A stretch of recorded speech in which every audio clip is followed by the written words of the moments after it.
నమస్తే, welcome to BCN news. నా పేరు మానస. ముందుగా ముఖ్యాంశాలు. కోర్టు ఆదేశాలతో నోటీసులు ఇచ్చి ప్రత్యామ్నాయ స్థలాలు చూపించిన తర్వాతే ఉండి నియోజకవర్గంలో ఆక్రమణలు తొలగించాం.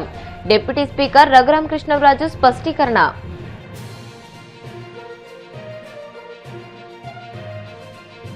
లిక్కర్ కుంభకోణంలో వైసీపీ నేతలు కోట్లు దోచుకున్నారన్న స్వచ్ఛంద్ర కార్పొరేషన్ చైర్మన్ పట్టాభి. ఈ స్కామ్ లో అన్ని వేళ్లు తాడేపల్లి ప్యాలెస్ వైపే చూపిస్తున్నాయని వ్యాఖ్య.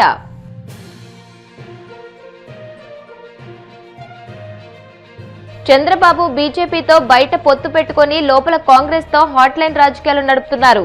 మాజీ మంత్రి అంబటి రాంబాబు మండిపాటు.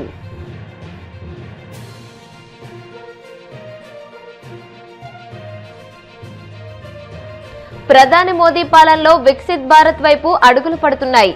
20 సూత్రాల కార్యక్రమాల అమలు చైర్మన్ లంకా దినకర్ వెల్లడి. ప్రజాక్షేమం కోసమే ఉండి నియోజకవర్గంలో ఆక్రమణలు తొలగించామని డిప్యూటీ స్పీకర్ కనుమూరి రఘురామకృష్ణరాజు తెలియజేశారు. పశ్చిమ గోదావరి జిల్లా పెద్దామిరంలోని కార్యాలయంలో ఆయన మీడియాతో మాట్లాడారు.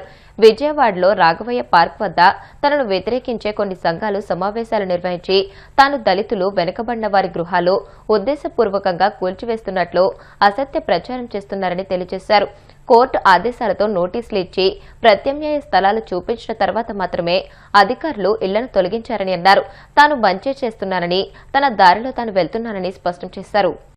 నిధులతో ఇన్స్టాల్ చేసి ఎటువంటి ఇబ్బంది లేకుండా చక్కటి తాగునీటి సౌకర్యం, డ్రైనేజ్ సౌకర్యం, మంచినీటి సౌకర్యం, ఇన్ని అద్భుతమైన సౌకర్యాలు నా నియోజకవర్గంలో ఎక్కడా లేని విధంగా అద్భుతంగా చేస్తే ఈ సాక్షివాడు ఇంకా ఎవరో కొన్ని ఆర్గనైజేషన్లు ఉన్నాయి, వాళ్ళందరూ కలిసి చేసిన మంచి గురించి ఒక్క మాట కూడా మాట్లాడకపోగా ఇది కూల్చేశాడు, అది కూల్చేశాడు. అందరికీ సైట్లు గతంలోనే ఇదిగో ఇదే ఈ సాక్షి పేపర్ రన్ చేసే జగన్మోహన్ రెడ్డి టైంలో కూడా చాలా మందికి ఇచ్చారు. దానికి ముందు తెలుగుదేశం ప్రభుత్వంలో కూడా చాలా మందికి ఇచ్చారు. సైట్లు తీసుకున్న వాళ్ళు ఇంకా ఆ కాలువగట్ల మీద ఉంటున్నారు. మరి అటువంటి వారు అసలు సైట్ ఎందుకు తీసుకున్నారు? ఆ సైటే తీసుకోకూడదు.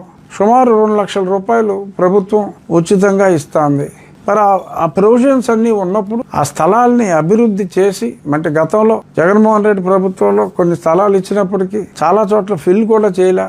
అవి ఫిల్ చేసి పవర్ సప్లై ఇచ్చి, వాటర్ సప్లై ఇచ్చి, ఇవన్నీ చేసి మీకు అలాట్ చేసిన స్థలాల్లోకి మీరు వెళ్ళండి అని సుమారు సంవత్సరం కాలం కూడా గడిచిన తరువాత వాళ్ళతో ప్రాంప్టింగ్ ఇచ్చి మాట్లాడించి ఇంత నీచ దరిద్రపు రాజకీయం ఆ సాక్షి పేపర్ వాడు వీళ్ళని ప్రోత్సహించి మరి పేమెంట్ కూడా ఇస్తున్నారేమో నాకు తెలియదు పెర్ఫార్మెన్స్ కి. ఇలా చేయటం దురదృష్టం. నేను ఓపెన్ గా చెప్తున్నా, ఎవరైనా జర్నలిస్టులు బయట వాళ్ళు వచ్చి ప్రజలతో వారి అభిప్రాయాన్ని కనుక్కోండి. నేను ఇక్కడ ప్రజలకి మంచి చేశానా, చెడు చేశానా, ఎందుకు ఇవన్నీ చేయవలసి వచ్చింది?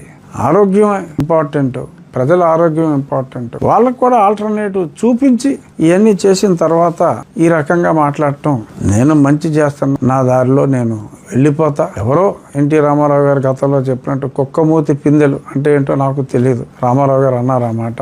అటువంటి కుక్కమూతి పిందెలు ఎన్ని వాగుకున్నా, మీ ఛానల్స్ లో పేమెంట్ ఇచ్చి ఎలాగ మాట్లాడించుకున్నా అది మీ దౌర్బల్యంగా భావించి మిమ్మల్ని క్షమించి, కానీ ప్రజలకి నిజం చెప్పాలి కనుక ఈ నిజం ఇక తెలుగు వీర లేవరా అదొక పబ్లిక్ కి అవేర్నెస్ క్రియేట్ చేసే సంస్థగా నేను గత వారం చెప్పా. అది రాజకీయ పార్టీ కాదని కూడా చాలా స్పష్టంగా చెప్పడం జరిగింది. ఈ మైకుల గోల మనకు తగ్గాలి, ప్రశాంతంగా జీవించే హక్కు మనకు ఉంది అని నేను ఆల్రెడీ క్లియర్ గా కంప్లైంట్ ఎలా ఇవ్వాలి అని ఒక సింపుల్ కంప్లైంట్ ఫార్మాట్ కూడా పెట్టడం జరిగింది. కంపల్సరీగా అది పోలీసుల డ్యూటీ, అది నిలదీయటం మన హక్కు. శబ్ద కాలుష్యంతో బతకాల్సిన దౌర్భాగ్యం ఎవ్వడికి లేదు, భారతదేశ పౌరుడు ఎవ్వడికి లేదు. ప్రభుత్వం కంపల్సరీగా తీయవలసిందే, లేదంటే ప్రశ్నించే హక్కు మనకు ఉంది.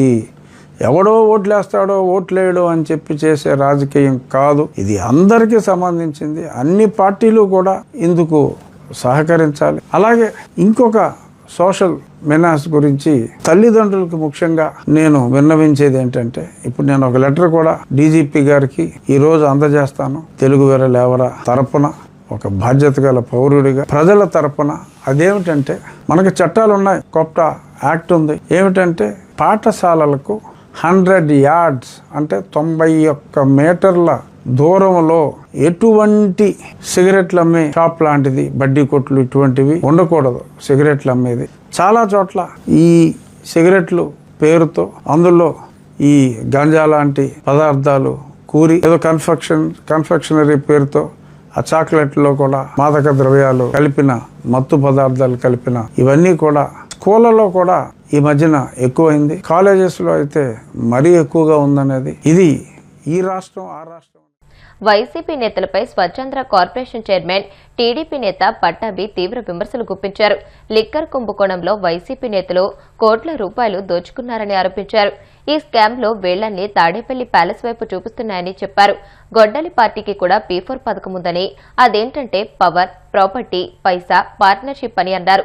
అధికారాన్ని అడ్డం పెట్టుకుని దోచుకోవడమే గొడ్డలి పార్టీ P4 పథకం అని చెప్పారు.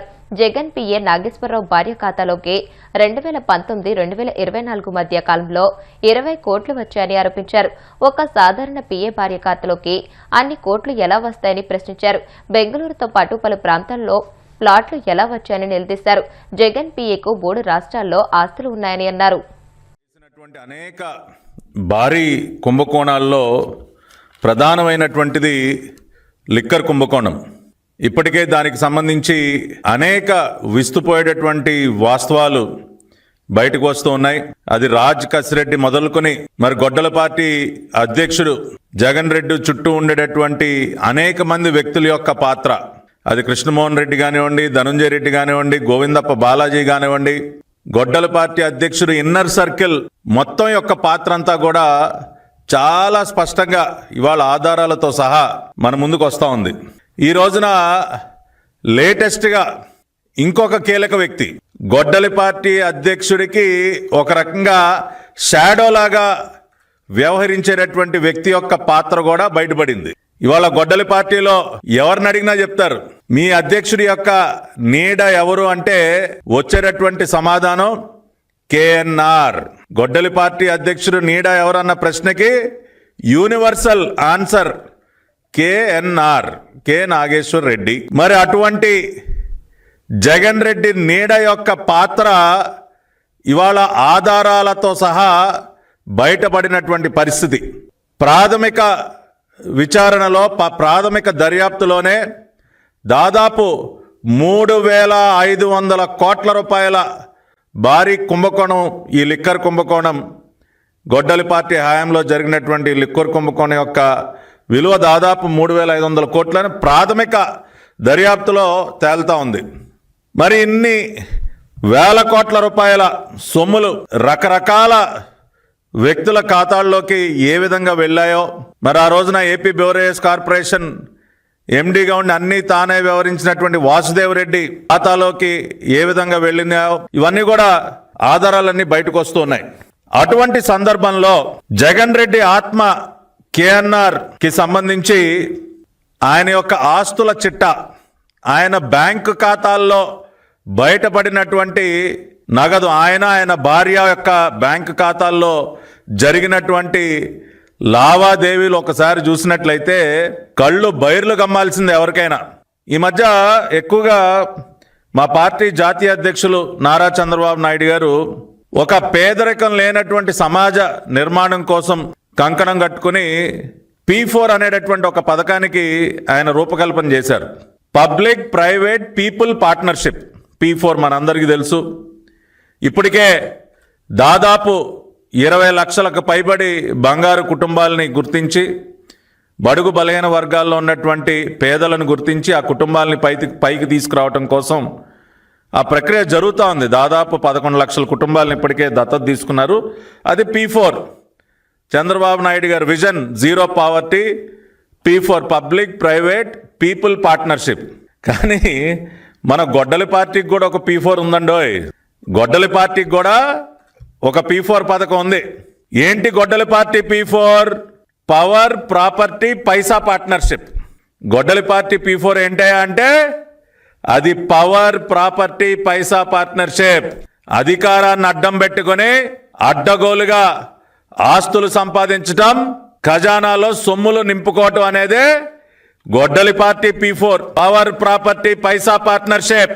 మరి ఈ పవర్ ప్రాపర్టీ పైసా పార్ట్నర్షిప్ పథకం ద్వారా ఇవాళ అనేక మంది అనేక రకాలుగా లబ్ధి పొందారు. ఇవాళ కేఎన్ఆర్ గారి భాగవతం ఒకసారి చూసినట్లయితే కేఎన్ఆర్ గారి శ్రీమతి గారి బ్యాంక్ ఖాతా ఒకసారి పరిశీలిస్తే 2019 నుండి 24 మధ్య బయటకు బీజేపీతో పొత్తు కొనసాగిస్తూనే లోపల కాంగ్రెస్తో హాట్లైన్ రాజకీయాలు నడపడం చంద్రబాబు అసలు అజెండా అని వైసీపీ గుంటూరు జిల్లా అధ్యక్షుడు మాజీ మంత్రి అంబటి రాంబాబు మండిపడ్డారు.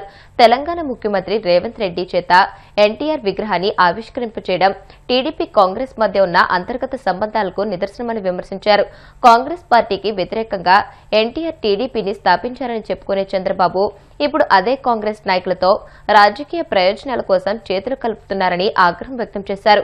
బయట బీజేపీ లోపల కాంగ్రెస్ అనే ద్వంద్వ వైఖరితో చంద్రబాబు హైబ్రిడ్ రాజకీయాలు చేస్తున్నారని విమర్శించారు.